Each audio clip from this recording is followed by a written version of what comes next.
Hello everyone, my name is Nisha Bedi, and I am an elementary school teacher with the Durham District School Board. As you know, I've been with the board for 11 years, and I've taught every grade from JK to grade 12 in one capacity or another. I actually started out in high school, and yes, many of you are probably thinking, why the heck did you leave and go to elementary school? I have to say that I loved the atmosphere in high school, but it was elementary school that beat out high school because of these strong relationships that you build. There are relationships that you build in high school, but it is very, very, very different. It was the interaction with the kids, the annual Hoops for Heart fundraisers, the fun fairs, the sporting events, the school musical / talent show / winter concert, where the little kindergartner in the back row is singing so much louder than everybody else, and the little kindy girl on the side is doing her little ballet routine, not realizing that you're videotaping. You're going to use it for later reference. Sorry. You know, as a human, I apologize. The field trips where students have the opportunity to see the teacher in a new light, you know, as human beings, rather than an evil monster sent from the depths of the universe to shove work down their throats while collecting little children's tears in buckets. You're probably asking yourself right now, what does this have to do with the overlying theme? It has everything to do with tonight's theme. Tonight's theme is shaping the future, and we all have our own points of view on how children and those who influence them play a role in shaping the future. And there may be those out there who disagree with me, but here it goes anyways. Shaping the future. Heavy topic, heavy question. Children and those who influence them play a massive role in shaping the future. And as far as I am concerned, the way to do that is by working together and building relationships. What I mean by this specifically is that we as adults need to build better relationships with today's youth. From my experiences over the past decade, I have witnessed some interesting trends. In affluent areas, teachers and parents are flying high because these children are raised in an environment that sets them up for success. And in not so affluent areas, teachers and parents are just trying to get by, and their children are pretty much doing the same. In affluent areas, you will find pockets of children who don't have the same opportunities as some of the kids in their class. And in not so affluent areas, you have those children who have all of the opportunities and are trying to do better than those around them.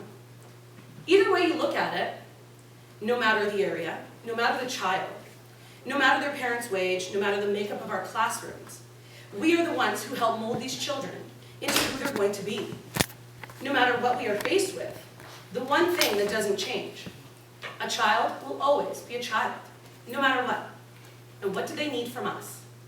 They need us to care, to be compassionate, empathetic, realistic, and set boundaries. In my teaching career, I've noticed that children are becoming less and less resilient. They have less perseverance, low self-esteem, and just lack of motivation to learn. I didn't know how to deal with this. How do I make you want to learn? How do I make you want to do your homework? How do I show you that what you're going to learn within these 4 walls will give you the power you seek and will set you free? It is showing the kids that we care. And I don't mean care for the sake of caring. I mean caring. Please don't get me wrong. Teachers care. Teachers perseverate on their students all of the time. We care about their well-being, and we worry for them just the same. We worry about their success in the future. Our job is to care, and we do that. But we need to alter the way that we show the kids that we care. We need to get to know our children and appeal to each and every one of them. Yes, it is true that we will not reach every child. However, learning about our students and what makes them tick will also help us build a positive relationship with those children that some of us just can't reach. I try to appeal to all of my students and their likes and dislikes. We do this when we're planning our curriculum anyways, but we need to take the time to have these conversations. The kids need to know that we will take the time to know them and understand them. The child looks forward to those conversations. Right now I teach a class that's predominantly male. And yes, I am a female. My girls relate to me just on the basis of gender alone. The males and I relate on the basis of sports. Stereotypical? Maybe. But every morning after a Raptors game, when I come in, The boys come running into the classroom wanting to talk to me about it, and for us to have analytical conversations about defense and field goal percentages, like we're on the Tim and Sid show. The good thing is that I really am into sports, so it works in my favor. It's not going to work for everybody. This is only one example. I have other students, male and female, who are into art, visual art. And instead of pretending like I know anything about art, I ask them questions. What are you producing? What kind of techniques have you used? How did you get into it? I wish I was artistic when I was young. And before you know it, they're coming to show me their next masterpiece. There are students who are into music and singing. I listen to the radio on the way home to hear the newest tracks, so I can surprise them with my pop knowledge. And lo and behold, they start talking to me about the newest gossip about their favorite band. I'm not trying to be their friend. There is that fine line. What I'm trying to do is find a common ground. And yes, all of these ideas are time-consuming. But if our kids don't feel like they're worth someone's time, then why should they care about what we're talking about? It is their lack of self-esteem and resiliency that causes them to be okay with giving up on themselves. And they're okay to blame anyone around them for their downfalls. How can we affect that? By showing them that they are worth caring about. That we will make time to listen to them and try to understand them and to encourage them to succeed, no matter what their dreams may be. You would not believe how many students have looked at me and said, "But I'm stupid." We know that there are people whose academic ceiling may be a C average. Why can't we celebrate that? Why do we perseverate on anything higher for them? Why do we perceive them as being a failure?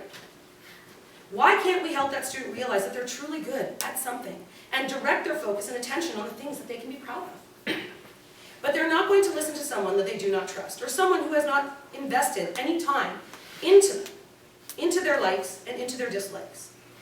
We have to build that atmosphere where there are times when you can talk about what's happening outside of school that may be important to all of you. And there is also time for learning the curriculum.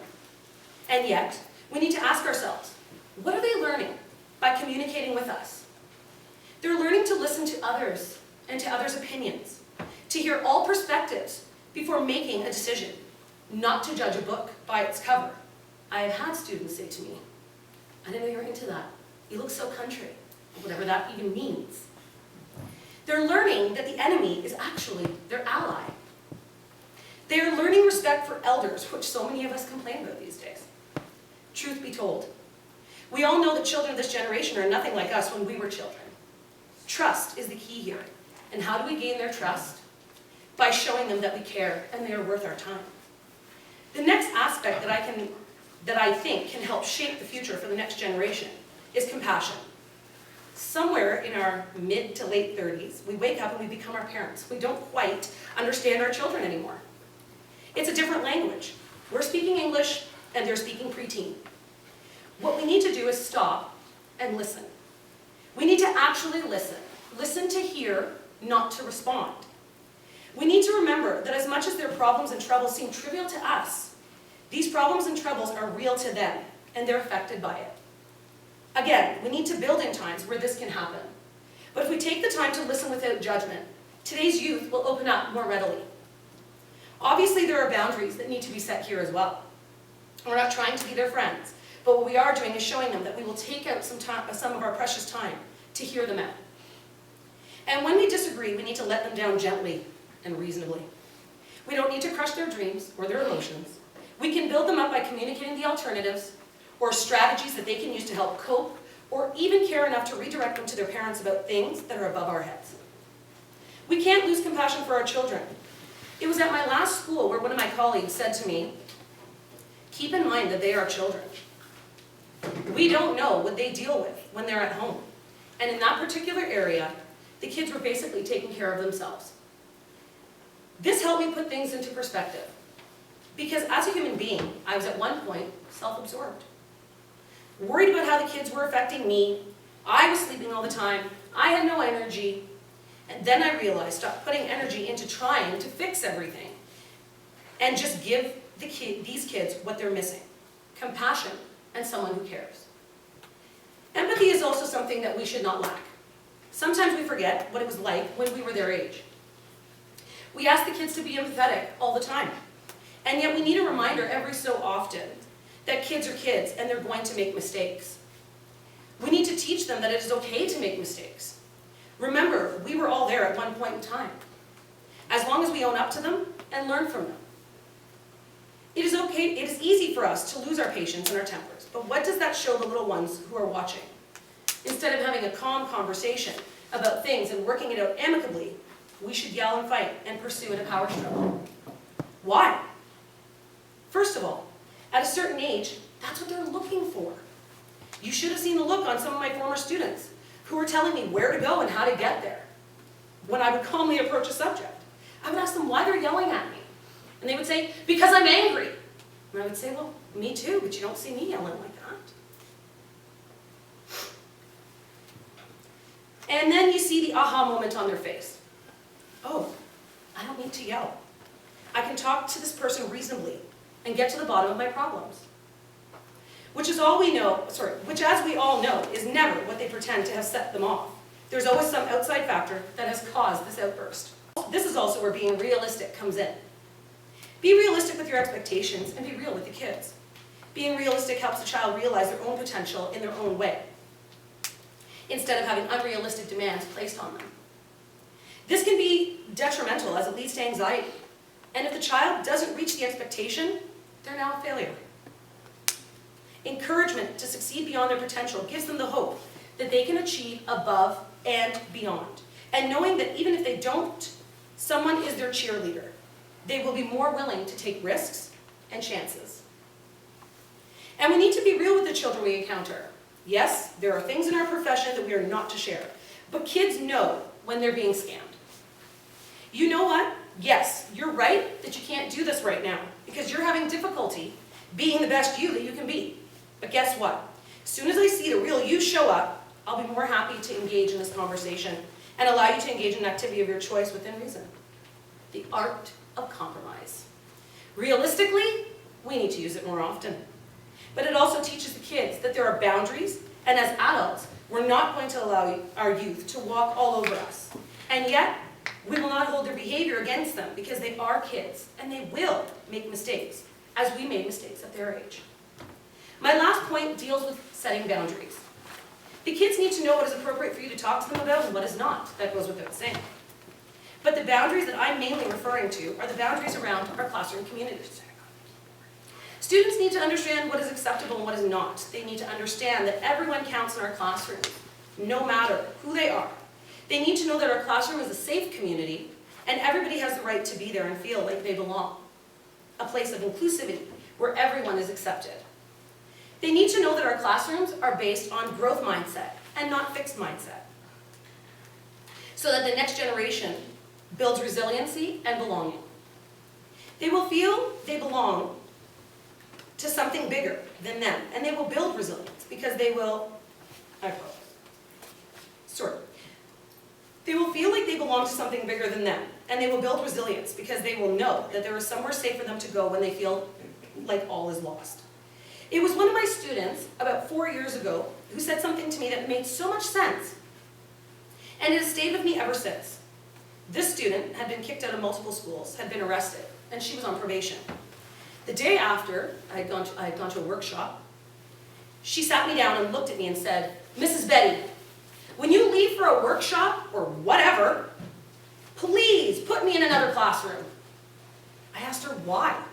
She responded with, "Well, when you're away, the class is completely out of control. The supply teacher can't control us because everyone's acting out. I know we act like we don't want rules and we don't want boundaries, but when you're here, we know what the expectations are, and we know the boundaries, and we need them. As kids, we crave them. I can't handle it when you're not here and there's someone else here who doesn't get us and who can't help us with these boundaries. Please put me in another class." After that conversation, I thought to myself, boundaries are just as important as relationships. So in closing, how do we help shape the future?